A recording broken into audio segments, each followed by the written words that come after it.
नमस्कार प्रणाम। और हम भोजपुरी का टुनटुन यादव और बहुत ही जल्द टुनटुन यादव ऑफिशियल चैनल से जो हम मगहिया जवान के ऊपर जो गाना गाए हैं, दुए गो मगहिया ही तवा सार भइल बाड़े सो, तो गाना जाड़ा में ब्यासन के जुगाड़ भइल बाड़े से आ दुए गो मगहिया ही तवा सार भइल बाड़े सो, समारवा गौतमवा ही तवा सार भइल बाड़े सो। तो ई गाना फुल बहुत ही जल्द टुनटुन यादव ऑफिशियल चैनल पे आ रहा बा। तो आप सब धैर्य बने रही जा और गाना के रेल के शेयर करी जा, वो कहीं तक पहुंचाई जा और ओकरा बाद मजा ली जा, एंटरटेन करी जा।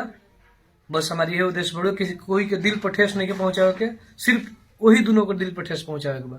कैसे को अपने आप के बहुत बड़का अश्लीलता मुक्त करे वाला हो गया सब। आप सब सुनी जा और ढेर सारा प्यार आशीर्वाद दी जा। हर की टुनटुन जादव के बहिन देवेला तैयार भइल बाड़े सा आ दुए गो मगहिया ही तवा सार भइल बाड़े सा। हर की जाड़ा में बेआसन के जोगाड़ भइल बाड़े सा आ दुए गो मगहिया ही तवा सार भइल बाड़े सा। आ समारा गौतमवा दोनों सार भइल बाड़े सा।